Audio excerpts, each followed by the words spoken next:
शान्त्या पितात्मशान्ति शान्तिर्विधाता शरणं गतानां वादभवक्लेशोपशान्ते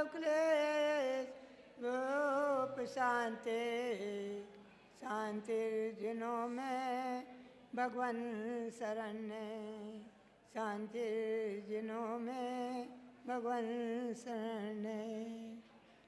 चंद्रबिंब समझेत दूसरा वो पर चंद्र उतर आया सक्रे सक्रे वंदन करते सुर नर मुनि गण हर्षाया। परम मेल चकचूर किया है दूर हटाए सभी विकार। चंद्र प्रभ मेरे मन प्रगटो वंदन करता बारंबार। चंद्र प्रभ मेरे मन प्रगटो वंदन करता बारंबार। बोले देवादिदेव एक चारार्षि चंद्र प्रभ भगवान की। बोले चारित्र चक्रवर्ती आचार्य श्री शांति सागर महाराज की। बोले वात्सल्य वारिधि दीक्षा गुरुवर्य आचार्य परमेश्वरी श्री वर्तमान सागर महाराज की। बोले श्रीमय जैन धर्म की।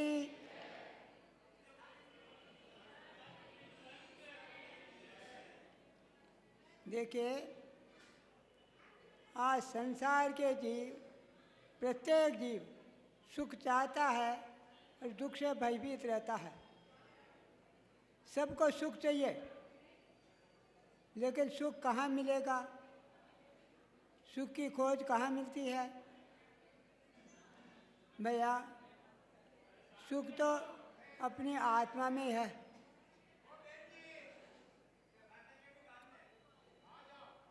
सुख अपनी आत्मा में है, बाहर खोजने से दुख नहीं मिलेगा, सुख नहीं मिलेगा।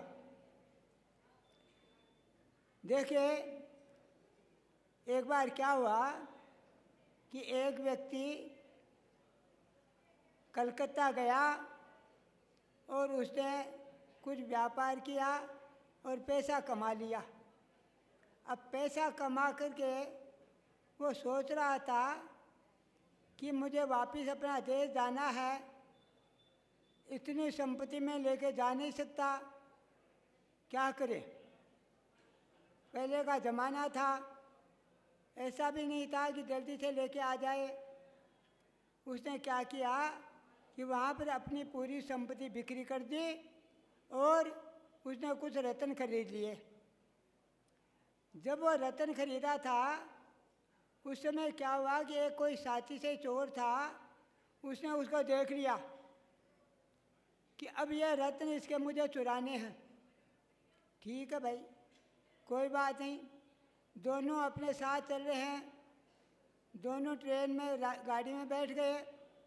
दोनों ने अपना टिकट खरीदा। जिस समय वो टिकट खरीदने गया तो उसको पता लग गया। वो भी उसी ने पूछा कि भाई कहाँ जा रहे हो, तो भाई मैं तो राजस्थान में जयपुर में जा रहा हूँ या आपके उदयपुर में जा रहा हूँ।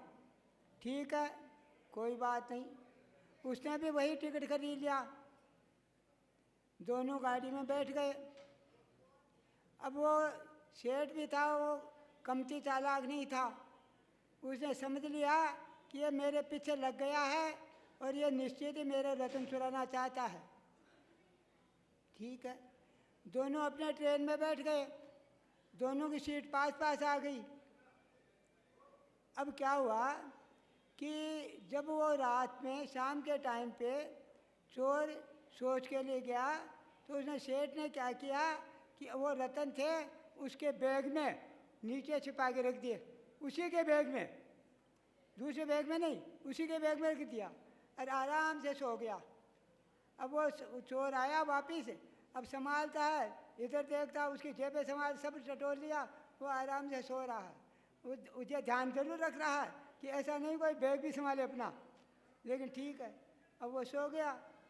दूसरे दिन में सवेरे उठा, वो भी वही सोच के लिए वापस गया चोर, तो उसने वापस वो रतन निकाल लिए और चोर के सामने गिनने लगा कि हाँ अपने पूरे हैं। दूसरे दिन भी यही हो गया। जब 3 दिन बाद, पहले का ज़माना था 3-4 दिन लगते थे ट्रेनों में, अब 3 दिन तक वो हो गया। वो समझ में नहीं आ रहा कि ये रतन कहाँ रखता है। जब वो लास्ट में उतर गया और अपने गांव में पहुंचा तो वो चोर बोलता है कि सेठ जी आप ये रतन कहाँ रखते थे। मैं आश्चर्य कर रहा हूँ कि मैंने आज तक कोई हार नहीं मानी, लेकिन आज आए आपके रतन मेरे को नहीं मिल रहे हैं। तो भाई इसमें क्या खास बात थी, मैंने तो आपके बैग में रख दिया था नीचे, अब वो अपना बैग थोड़ी संभालेगा। वही हाल हमारा है। सुख हमारे अंदर बैठा हुआ है, बाहर की वस्तु नहीं है, लेकिन हम उसको बाहर खोज रहे हैं। ये पैसे में धन है, सुख पैसों में है, सुख बिल्डिंग में है। अरे भैया वहाँ सुख नहीं है, सुख तो मानने में है। सुख तो अपनी मानने की क्रिया है, बाहर की क्रिया नहीं है, आत्मा में ही है। जो आत्मा में चीज़ है उसको हम आत्मा में न खोज करके बाहर खोजना चाहते हैं। जो हमारा काम है, जिसके कारण से सुख आना चाहिए, उनका तो हम व्यवस्था करते नहीं है, और जो दुख का कारण है उनको सब जुटा रहे हैं। सुख के कारण धार्मिक है, धर्म क्रिया है, संयम है, ये सब सुख के कारण है, उसको तो नहीं करते हैं। और जो कसाएँ हैं वो दुख को कारण है। कर्म है वो हर समय प्रत्येक जीव के आश्रय है। कोई समय ऐसा नहीं है कि आश्रय बंद और निर्जरा न होती हो। प्रत्येक जीव के हर समय आश्रय भी हो रहा है, बंद भी हो रहा है, निर्जरा भी हो रही है।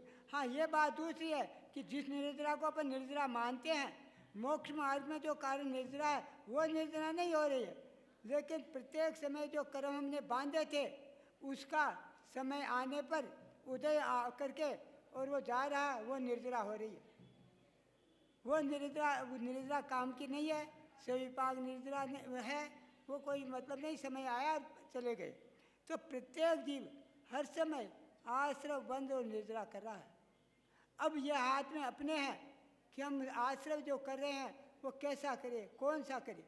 हमको शुभाश्रय करेंगे, सुख के साधन जुटाएंगे, सुख मिलेगा, लेकिन हम तो काम वो कर रहे हैं जो दुख के कारण है। कसाएँ दुख का कारण है। आश्रय हमारा मन वचन काय का जो योग है उसके कारण कर्मों का आश्रय आता है, और जो कसाएँ हैं वो उसका बंध का कारण है। आश्रय तो हमारा निमंत्रण देता है कर्मों को, आश्रय कर्मों को निमंत्रण देता है, और कसाएँ हैं उसकी मनवार करती है। यदि निमंत्रण तो दे दिया और आप यदि मान लीजिए वो आया कोई खाने के लिए और आप गेट बंद करके चले गए, वो क्या करेगा, आया चले गया।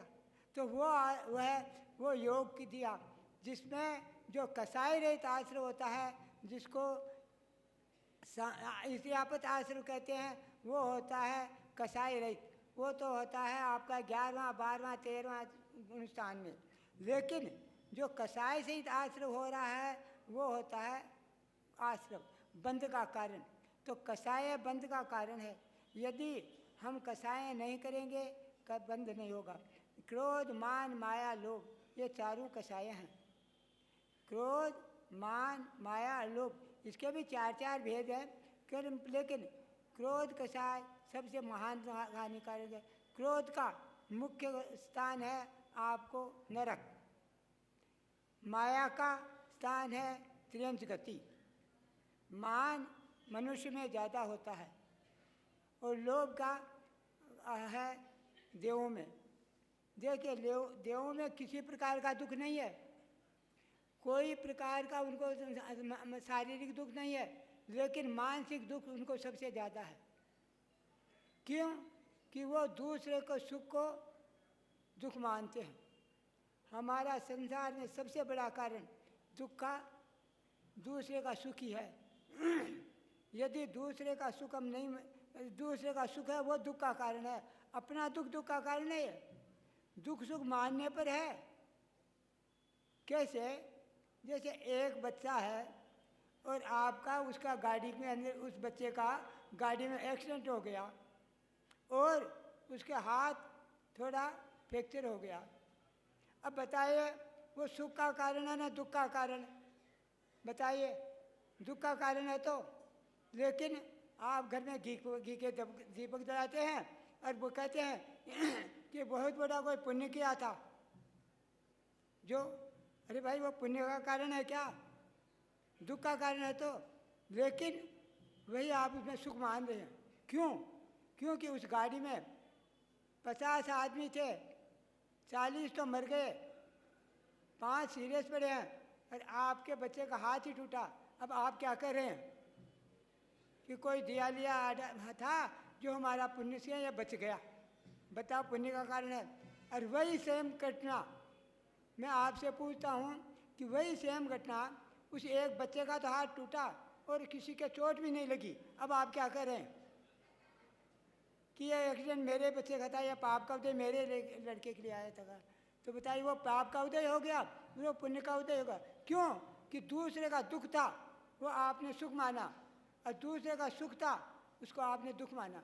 तो भैया, संसार में सबसे बड़ा दुखी दूसरे का सुख है। हमको ईर्ष्या सबसे बड़ी है। ईर्ष्या यदि नहीं हो तो किसी तरीका का दुख नहीं है। हमारी सोच ही गलत है। इसीलिए हमने कहा है कि सोच को बदल दो, सितारे बदल जाएंगे। सोच को बदल दो, सितारे बदल जाएंगे।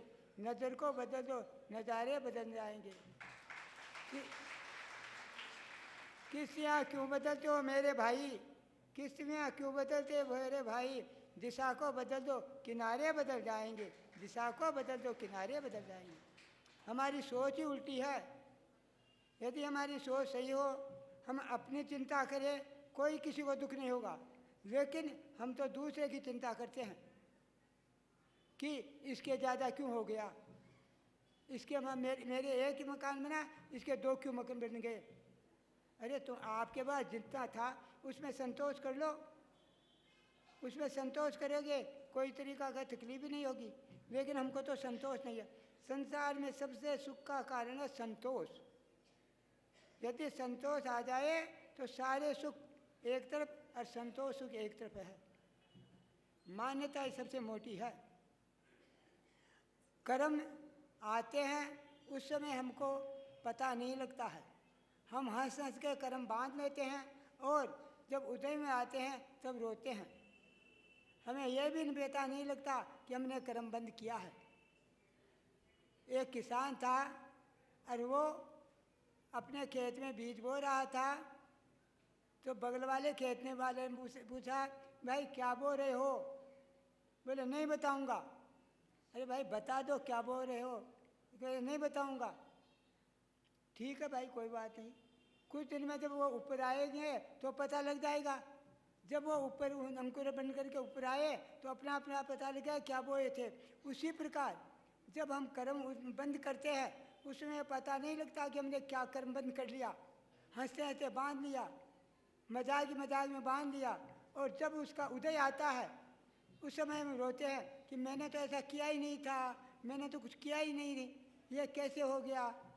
भैया, हमने कर्म बांधे थे, हमने कर्ज किया था। जो कर्ज किया था वो समय आने पर मालिक आएगा और अपना कर्जा चूकेगा। कर्म किसी को नहीं छोड़ता है।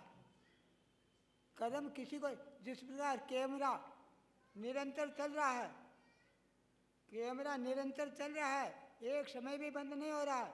जो जैसा मुख करके जाएगा उसको वैसा ही दिखेगा, जैसा उसमें है वही आ जाएगा। तो इसी प्रकार कर्म हमने जो बांधा है वो समय आने पर निश्चित उदय आएगा। अब ये बात दूसरा है कि उसका अपकर्षण उत्कर्षण संकरण हो जाता है। हाँ, यह भी है कि पाप प्रकृतियाँ है और हमने यदि उसमें शुभ कार्य में समय लगा दिया तो पाप प्रकृतियाँ पुण्य में भी वर्जित हो परिवर्तन हो जाती है, और पुण्य प्रकृतियाँ पाप में भी परिवर्तित हो जाती है। एक व्यक्ति के ऊपर किसी ने केस कर दिया। बदमाश था, मकान खाली नहीं कर रहा था, वो चाहता था कि मैं जिसको भी इसको पिटाई करा करके इसको निकलवा दूं यहाँ से और अपना मकान ले लूं।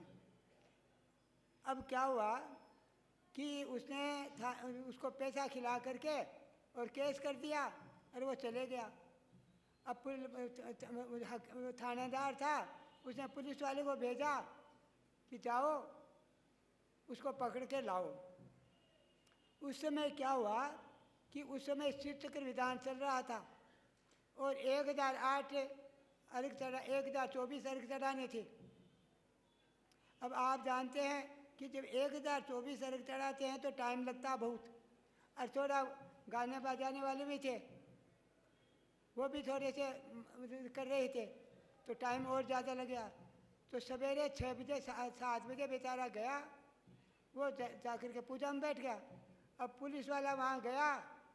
अब एक बात है, देखिए पूजा करने वाले को करते हुए, शयन करते हुए, खाना खाते हुए पुलिस वाला आके पकड़ नहीं सकता।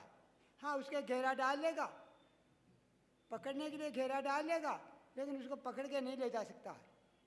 यह है। तो अब वो आकर के बाहर बैठ गया। अब उसको सवेरे से शाम तक हो रही, वो बैठा है, बैठा। पुलिस वाला सोच रहा, दिमाग उसका पलटता आते कि पुलिस वाले का, अरे ऐसा धार्मिक आदमी, इसने कभी नहीं किया ऐसा। बेचारा उसने वो झूठा आकर के उसे कह दिया थानादार को, और उसे भेज दिया, जाके बोल दूंगा कि वो तो बाहर गया हुआ है, अभी यहाँ नहीं है। अब वो जाकर के थानेदार बोल दिया, देखिए पाप कर्म तो उदय में आया था, कौन सा, जो उसको जाकर के उसको लिखाया, पाप कर्म तो उदय आया था, लेकिन वो पाप पुण्य में परिवर्तन हो गया। उस समय वो पूजा में बैठा था, पुण्य परिवर्तन में हो गया, उसके भावों में परिवर्तन हुआ, और भावों में परिवर्तन होने से वो जाकर के थानेदार को बोल दिया कि नहीं, यहाँ नहीं है। अब बताइए, वही व्यक्ति यदि जुआ के अड्डे पर होता, या और कोई किसी शिकायत के अंदर होता, या कोई पाप कर्म में लगा हुआ था, और उस समय आ जाता, तो वो कर्म तो उसके नहीं आता, वो पाप कर्म तो आया था कि नहीं आया था, बीच के बाद वो कर्म आकर के उसकी उदीर्णा करा करके और उसको बंद करवा देता। तो भैया, कर्म है वो किसी को नहीं छोड़ता है। हम हर समय भावों को अपने संभालते रहो। हर समय ये सोचो कि मैंने ये काम किया तो ऐसा कर्म मेरे क्यों बंधा। यदि ये हम सोचते रहेंगे, कर्म बंद के ऊपर बराबर निश्चिंत रहेंगे, तो हो सकता है कर्म हमारे नहीं भी बंधे तो जरूर होंगे, लेकिन वो पुण्य कर्म की जगह पाप की जगह पुण्य बंधेगी, और पुण्य बंधेगा तो वो उसे में आएगा। इस समय भी आप बैठे हुए हैं, प्रत्येक समय कर्म उदय में आ रहा है, ये बंध में भी हो रहा है, उदय में भी आ रहा है। तो पहले कोई हमने पुण्य किया था, जिसके परिणाम स्वरूप आपके ये भाव बने कि हम चले मंदिर में जाएं, संग आया तो उनकी कुछ सुने। आपके पुण्य के उदय से संग आया, पुण्य के कहते हैं भाई भागन में जोगे वसाय, भाग्य के विषय से जहाँ भाग्य होता है, जिनका भाग्य उदय होता है, उनकी तरफ अपने आप तीर्थंकर का विहार हो जाता है। तो भाग्य के उदय से नदी आपके यहाँ आई है, इस नदी में जो स्नान कर लिया वो उतर जाएगा, और जो ऐसे ही चले गया वो हो जाएगा।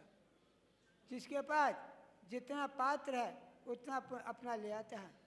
जिसके पास लोटा है, नदी में पानी तो बहुत है, नदी में पानी की कमी नहीं है, पर जिसके पास लोटा है वो लोटा ही भर के लाएगा, बाल्टी हो बाल्टी भर के लाएगा, और जिसके पास घड़ा हो घड़ा भर के लाएगा। तो जो जितना ले सकता है उतना लेके चले जाएगा। तो भैया, हर समय कर्म उदय में आ रहे हैं, तो इस समय आपने जो ये कर्म उदय में आए हैं, उसका जो आपके आश्रम हुआ है और बंद भी हुआ, ये आगे आपको फिर आगे बढ़ाएंगे, फिर उदय में आएंगे। तो आपके उस समय कोई तीर्थंकर का केवलियों का समागम मिलेगा, तीर्थंकर का समवसरण मिलेगा। यही इस कारण पुण्य है, एक साथ कोई किसी के नहीं आए, धीरे धीरे बढ़ाते रहो। किसी का भी एक समय में, एक काल में, एक भव में कोई मोक्ष नहीं गया, धीरे धीरे बढ़ते गया। अपन हम वो पढ़ते हैं, पुराण पढ़ते हैं, किसी ने 7 भव तक 8 भव तक करते रहे, क्यों 9 वर्ष करता, कोई कितने तीर्थंकर भी कितने भव तक पलटते रहे, तब जाकर के तीर्थंकर बने। एक भव में कोई तीर्थंकर नहीं बना। महावीर भगवान मारीची की जीव में उन्होंने उल्टा किया, जिसके कारण भटकते रहे और एक कोड़ा कोड़ी सागर तक भटकते रहे। और जब जब नारायण के प्रताप के भव में उन्होंने नरक में जाकर के वापिस सिंह का थे, उस समय वो सिंह भी चाह करके और अपना कल्याण कर करके आगे बढ़ते गया और बढ़ते गए जब जाकर के महावीर भगवान बने। तो इसी प्रकार कोई भी इस भव में ठीक है कि इस भव में अपने केवल ज्ञान की प्राप्ति नहीं हो सकती है, मोक्ष की प्राप्ति नहीं हो सकती है, ठीक है। लेकिन ये जो कर्म रंगाएँ आ रही है, ये कर्म रंगाएँ आगे ले जा करके आपको बढ़ाएगी और आगे ले जा करके आपका कल्याण करेगी, ये निश्चित है। तो भैया हर समय संभालते रहो। देखो कोई भी हो, कसाईयों से बचते रहो, कसाईयों से बचते रहेंगे तो हम संभलते रहेंगे। कहा है कि कम खाओ, गम खाओ और नम जाओ, 3 सूत्र है। कम खाओ, गम खाओ और नम जाओ। जो कम खाएगा, भूख से कम खाएगा, वो कभी बीमार नहीं पड़ेगा। जो गम खाएगा उसको क्रोध नहीं आएगा। जो गम खाएगा, क्रोध के समय आया और गम खा करके थोड़ा शांत हो गया तो सामने वाला अपने आप शांत हो जाएगा। क्योंकि क्रोध ऐसी वस्तु है कि आप जिस पर फेंकोगे वो आपको पलट करके वापस आएगी। जिस प्रकार गेंद है और फेंकी वो वापस आती है, उसी प्रकार क्रोध में आप 1 बोलोगे वो 4 बोलेगा, आप 4 बोलोगे वो 8 बोलेगा। और आपने उसे 1 बोली और आप चुप रह गए, उसने 4 बोली फिर चुप रह गए, तो वो अपने आप चुप हो जाएगा। इसी प्रकार जो गम खाएगा उसको क्रोध का प्रभाव नहीं पड़ेगा। और जो नम जाएगा, देखिए विनयता गुण सबसे बड़ा गुण है। जो नम जाता है दूसरे के सामने, वो उसके सामने सब नम जाते हैं। आप किसी के सामने कोई आपको कितना भी आप क्रोध कर लो और आप नम जाएंगे तो वो अपने आप शांत हो जाता है। तो जो कम खाएगा, गम खाएगा, नम जाएगा, वो कभी दुख नहीं पाएगा। इसलिए 3 सूत्र बताया मैंने आपको। क्रोध है वो अपनी जगह है। क्रोध के अंदर के बचने के सबसे बड़ा साधन एक ही है। क्रोध आए तो देखिए क्रोध कब आता है, क्रोध को अग्नि माना है, क्रोध को अग्नि की संज्ञा दी है। तो अग्नि को बुझाने के लिए पानी की आवश्यकता होती है। तो जब क्रोध आए तो उस समय एक सबसे बड़ा सूत्र है, आधा गिलास पानी पी लो, क्रोध शांत हो जाएगा। दूसरा है, क्रोध आने से चेहरा एकदम लाल हो जाता है, आंखें चढ़ जाती है, चेहरा बेडरूप हो जाता है। तो अब जब आपके यहाँ चेहरे पर कोई कालिमा लग जाए तो आप क्या करते हैं? आईना देखते हैं और उसमें मिटाते हैं, यही तो करते हैं ना, आईना तो उसी प्रकार जब क्रोध आए तो अपना मुख आईने में देख लेना, थोड़ी देर में क्रोध शांत हो जाएगा।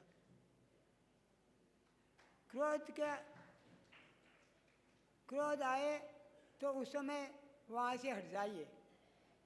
क्रोध आता है उस समय वहाँ से हट जाइए अपने, क्योंकि आगुन ज़्यादा बढ़ जाए तो आप क्या करोगे? वहाँ से दूर हट जाएंगे। पहले तो अपनी संपत्ति बचाने की चेष्टा करेंगे, इसलिए आप चुपचाप रहिए। और फिर भी नहीं हो रहा, मान रहे हैं, तो वहाँ से सरक जाइए, अपने आप क्रोध शांत हो जाएगा। इसलिए ये 3 आपको दवाएं दी है क्रोध से बचने के लिए। कौन कौन सी? पहला दवाई दी आपको, आधा गिलास पानी पी लो। दूसरा दवाई बताई, आईने में मुख चेहरा देख लो। और तीसरा बताई, वहाँ से हट जाओ। तो यदि हमको क्रोध से बचना है तो ये सबसे बड़ा साधन है। इसी प्रकार मान से बचना है तो सबसे बड़ा है नम जाओ। जो नम जाता है वो कभी दुख नहीं पाता है, जो अकड़ के रहता है वो कट जाता है। जब बहुपति अंदर आती है तो जो दूब या जो नम जाते हैं पेड़ वो बच जाते हैं, जो अकड़ के रह जाता है वो जाकर के टूट जाता है। हम हर समय मैं करते रहते हैं कि मेरा सुख मैं करता हूँ, लेकिन मैं संसार में मैं किसी का रहा नहीं है, मान किसी का रहा नहीं है। मान कसाय के अंदर देखिए सोने की लंका थी, जल गई। क्रोध के कारण द्वारका जल गई। क्रोध के कारण द्वारका जल गई। मान के कारण आपकी लंका जल गई। एक थोड़ा सा मान के साय के कारण रावण के और कोई नहीं थी, विद्वान था, ज्ञानी था। अपन पद्म पुराण पढ़िए, कितना बड़ा विद्वान था वो, कितना बड़ा जानकार था। उसने अपनी नस को काट करके और वीणा बजाई, जिससे उसके को वो विद्या सिद्ध हुई। इतना, लेकिन एक मान कसाई के कारण मैं सीता को राम को लौटाऊंगा, मैंने उसको हरा के लौटाऊंगा। ये कह दिया था उसने कि सीता लौटाऊंगा, लेकिन मैं उसको हरा के लौटाऊंगा। ये मान कसाई के कारण आज कितना वो दुख हुआ।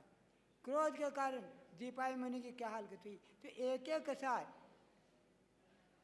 कसाय दुख का कारण है।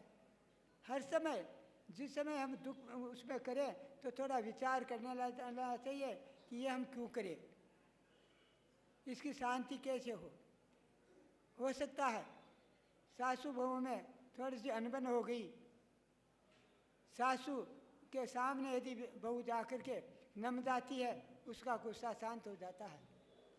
मैं तो आपसे भी कहता हूँ कि अपने बच्चों को ऐसी शिक्षा दीजिए कि वो अपने माँ बाप को हाथ जोड़ करके ही आगे की क्रिया करे।